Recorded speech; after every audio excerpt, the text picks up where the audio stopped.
Radhe Radhe everyone, welcome to Sanatan Atmika tarot. देखते हैं जिस भी रिलेशनशिप के बारे में आप सोच रहे हो उसका फ्यूचर क्या है। Okay, is this connection meant to be for you और not? Let's see what is the future. Okay, 2 pile select करते हैं। ये पाइल नंबर 1 है और ये पाइल नंबर 2 है। ओके, सो आप इन दोनों में से सेलेक्ट करिए, pile number 1 and pile number 2। Okay, pile number 1 से स्टार्ट करते हैं। पाइल नंबर 1 के रिश्ते का फ्यूचर। सो पहले देख लेते हैं कि फिलहाल आपके रिश्ते में क्या चल रहा है। आप सोच रहे हो बैठे हुए कि इस रिश्ते का क्या होगा। आप बहुत ज़्यादा इन्वेस्टेड हो अपने इस रिश्ते में, बहुत ज़्यादा सोचते हो आप, बट आपको कुछ आइडिया नहीं है क्या होगा। बिकॉज आपने जितनी बार भी इस रिश्ते को आगे बढ़ाने का सोचा है या कुछ करने का सोचा है, तभी आपको फेलियर्स मिले हैं, तभी आपको उल्टी सीधी बातें मिली हैं जो कि किसी काम की नहीं है। मतलब जल्दबाजी मचाना चाहते हो, बट जितना जल्दबाजी मचाते हो उतना प्रॉब्लम होती है। फ़िलहाल ये रिश्ता स्टक है और हो सकता है इस रिश्ते में कोई एडिक्शंस हैं या कोई थर्ड पार्टीज़ हैं या कोई ब्लॉकेजेस हैं जिस वजह से आपका रिश्ता आगे नहीं बढ़ पा रहा जिस तरीके से आप चाहते हो। ना आप स्टैंड ले पा रहे हो, ना आपका सामने वाला पार्टनर स्टैंड ले पा रहा है। वैसे ये काफ़ी जनरल बातें हो गई, isn't it? Let me see once again कि अभी फ़िलहाल के लिए आपके रिश्ते में क्या चल रहा है। आप लोग अपने अपने ऊपर ध्यान दे रहे हो, काफ़ी ब्लॉकेजेस हैं जिसके बारे में आप सोचते हो। आप दोनों अपनी अपनी लाइफ में आगे बढ़ रहे हो। That's how I am feeling it. Devil का कार्ड दोबारा आ गया है, हैंगमैन। ओ माय गॉड, ये तो सब कार्ड रिपीट हो गए हैं। ओके, सो ऐसा हो सकता है अभी ये जो इंसान है वो किसी और रिश्ते में स्टक है जहाँ से बाहर निकलने की कोशिश करता है बट अभी तक निकल नहीं पाया है। ऐसा हो सकता है आप दोनों में से। ओके, सो अब देखते हैं कि इस रिश्ते का फ्यूचर कैसा है, क्या आने वाला है, क्या है एग्जैक्टली। लेट्स सी कार्ड्स हमें क्या बताना चाहते हैं। जो भी निकल के आएगा हम उसको फोर्स नहीं करेंगे आगे फर्दर क्लैरिटी के लिए, ठीक है। But I just want to give you a hint so that you come to know कि इज़ दिस रिश्ता मेंट फॉर यू और नॉट। मतलब ये जो रिलेशन है वो आपके लिए है भी या नहीं, टाइम वेस्ट तो नहीं कर रहे हो आप, ऐसा। ओके, कुछ तो कन्फ्यूजन्स हैं। बहुत टाइम से आपको इस रिश्ते के बारे में, okay, the moment I said बहुत टाइम से आपको इस रिश्ते के बारे में कुछ भी नहीं पता है। We have the hangman, we have the 7 of cups. आप बिल्कुल लॉस्ट हो, आपको कुछ नहीं पता है इस रिश्ते में क्या हो रहा है और क्या नहीं हो रहा है।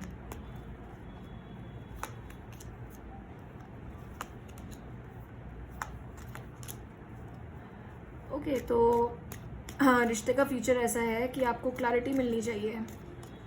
ये 4 ऑफ स्वॉर्ड, 7 ऑफ कप्स, ये सब जो एनर्जी है ये सब दूर हो जानी चाहिए। तो मुझे लग रहा है कि आप लोगों को क्लैरिटी मिल जाएगी। ओके, और आप लोग इस स्टक पोजीशन से बाहर निकल जाओगे। बहुत टाइम से स्टकनेस है, बहुत टाइम से स्टैग्नेशन है आपके रिश्ते में। बहुत सारे इल्यूजनरी थॉट्स हैं। आप अपने बैठा हुए कुछ सोचते रहते हो, वो अपने ही कुछ सोचते रहते हैं। किसी को किसी के बारे में कुछ पता ही नहीं है क्या हो रहा है क्या नहीं हो रहा। और आप दोनों को ये भी नहीं पता है कि आप दोनों जिस डायरेक्शन में जा रहे हो वो एक दूसरे से मिलेगी भी कि नहीं मिलेगी। बट इस रिश्ते में मैं क्लैरिटी आती हुई देख रही हूँ, इस रिश्ते में मैं हीलिंग देख रही हूँ और इस रिश्ते में मैं काफ़ी पॉजिटिव फीलिंग्स देख रही हूँ। बट मैं ये नहीं देख रही हूँ कि इस रिश्ते में आप बहुत जल्दी आगे बढ़ पाओगे। आई एम सॉरी, ज़्यादा जल्दी आगे बढ़ने का आप लोग मत सोचना, क्योंकि ये डिवाइन टाइमिंग है। डिवाइन टाइमिंग का वेट करो, यूनिवर्स के एक्शन लेने का, चीज़ों को ट्रांसफ़र करने का वेट करो। बट ये रिश्ता फ़िलहाल के लिए स्टक है, स्टैग्नेंट है, बट ये ख़त्म नहीं हुआ है। It's not a ending, that's how I am seeing it. Okay, तो हो सकता है कि मतलब अगर इस इंसान ने आपसे मूव ऑन किया था, इस इंसान ने मूव ऑन किया था, ना चाहते हुए भी इसको मूव ऑन करना पड़ा था। कुछ किसी ने इसको भड़काया या किसी ने इसको गलत मिसअंडरस्टैंडिंग्स जो भी थी, ओके, मिसअंडरस्टैंडिंग्स ही थी, मिसकम्युनिकेशन हुई है इस रिश्ते में, बहुत ज़्यादा हर्ट हुआ है। और हो सकता है आपके ब्लॉकेजेस हैं, आपकी बिल्कुल बात नहीं होती है। तो पहले वो सब चीज़ें ख़त्म होंगी और उसके बाद एक नई स्टार्टिंग होगी। तो नई स्टार्टिंग होगी, क्लैरिटी मिलेगी, बट टाइमिंग का वेट मत करना, ज़्यादा ध्यान मत देना और अपने काम में बिल्कुल बिजी रहना। अगर किसी भी रास्ते में आपको क्रिएटिविटी नज़र आती है तो आपको उस तरफ ध्यान देना चाहिए और जाना चाहिए। मैं आपके लिए एक कार्ड और लेती हूँ कि स्पिरिट गाइड्स हमें क्या बताना चाहते हैं। आप जिस भी रिश्ते के लिए ये रीडिंग देख रहे हैं, उस रिलेशनशिप से रिलेटेड स्पिरिट गाइड्स आपको क्या बताना चाहते हैं। Just one card for my lovely viewers so that they get the clarity. Okay, rise to the occasion. Okay, look at this card. This is such a beautiful card, isn't it? It says capability, strength, authenticity and free will. And these colorful birds, red birds and blue color can be significant, okay, for you.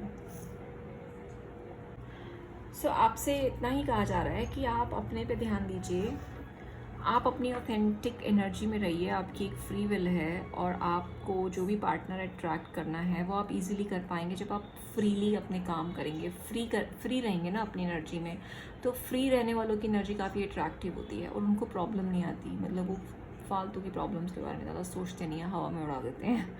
सो आपसे ऐसा ही कहा जा रहा है और काफ़ी free spirited रहने से आपको फ़ायदा मिलेगा और जो चीज़ें आपके मतलब की होंगी वो आपको अट्रैक्ट हो जाएंगी, आपको इंट्यूशन भी मिल जाएगी। Okay, this was your reading group number 1। Group number 2 की रीडिंग देखते हैं जिन्होंने भी पायराइट सेलेक्ट किया था। Okay okay, for group number 2, for my group number 2, आपके रिश्ते में पहले क्या चल रहा है, उसके बाद देखेंगे कि फ्यूचर कैसा है। जस्ट टू मेक श्योर कि ये रीडिंग आपकी है, पहले देखते हैं कि अभी इस रिश्ते में क्या चल रहा है। पर्सनल रीडिंग्स के लिए आप sanatanaatmika@yahoo.com पे कांटेक्ट कर सकते हैं। मैं इसमें एक फ़ोन नंबर भी डाल दूँगी, आप उस पर भी टेक्स्ट मैसेज करके अपनी रीडिंग्स ले सकते हैं। इस रिश्ते में क्या चल रहा है फ़िलहाल? नो कॉन्टैक्ट की सिचुएशन नज़र आ रही है। आप दोनों बातों को बनाना चाहते हो, ठीक करना चाहते हो, कोलैबोरेट करना चाहते हो, कोऑपरेट करना चाहते हो। आप दोनों जो है वो बहुत ज़्यादा इंट्यूटिव, हाईली इंट्यूटिव बीइंग्स हो सकते हो आप दोनों के। और आप दोनों अपने करियर में बहुत अच्छा कर रहे हो। आपके पास, आप वेल्दी हो, ये इंसान भी वेल्दी है, ये मेहनती है इंसान और आप भी मेहनती हो। ओके, और आपके पास जो वेल्थ आती है वो ऑल ऑफ अ सडन आ जाती है, या आपको कुछ आने वाला होता है तो पहले से अंदाज़ा लग जाता है। आप लोग हाईली इंट्यूटिव बीइंग्स हो, ऐसा मुझे लग रहा है। और फिलहाल आप इस रिश्ते को वो कर रहे हो, मैनिफेस्ट कर रहे हो, बट आप लोगों की ज़्यादा बात नहीं होती, ऐसा मुझे लग रहा है। बट इस रिश्ते में इस रिश्ते के बारे में ओके, एनीवे, देखते हैं कि इस रिश्ते का फ्यूचर कैसा है।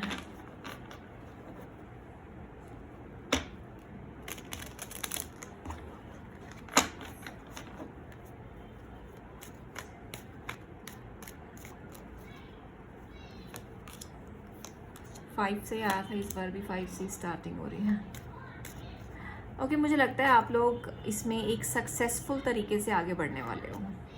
आपको रास्ता मिल जाएगा, आप बहुत ही सक्सेसफुल होने वाले हो।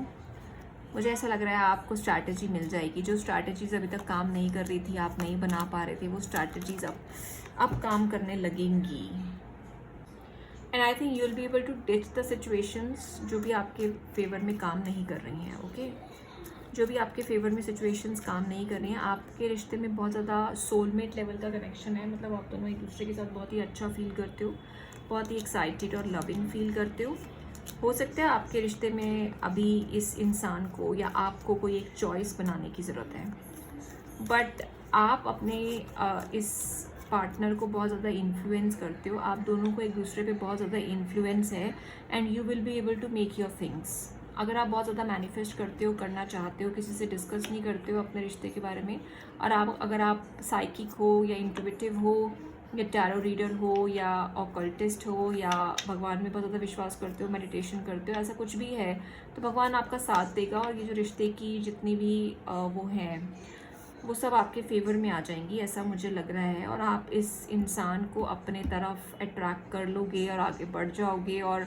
सारी चीज़ें अपने फेवर में आप कर लोगे। ओके, वैसे ये कार्ड मुझे ग्रुप नंबर 1 में भी आया था। सो आप, अगर आप चाहो अगर आप कंफ्यूज हो तो आप ग्रुप नंबर 1 भी चेक कर सकते हो, या हो सकता है आप ग्रुप नंबर 1 से ही ग्रुप नंबर 2 में आप आ रहे हो देखते हुए रीडिंग, ऐसा भी हो सकता है। कुछ टाइम के लिए ऐसा पॉज होगा आपके रिश्ते में जो आपको आगे नहीं बढ़ने दिया होगा, शादी की तरफ आप जाना चाहते होगे बट आप नहीं जा पाए होगे, बट कहीं ना कहीं आपको पता होगा कि ये रिश्ता मेरे लिए ही है और ये रिश्ता मेरे पास वापस आ जाएगा, ऐसा लग रहा है मुझे। तो मुझे तो इसमें काफ़ी कुछ हैप्पी एंडिंग्स नज़र आ रही हैं। ओके, एक कार्ड ले लेते हैं आपके लिए कि यूनिवर्स हमें क्या कहना चाहता है इस रिश्ते के बारे में, जो इसके बारे में भी आप सोच रहे हो।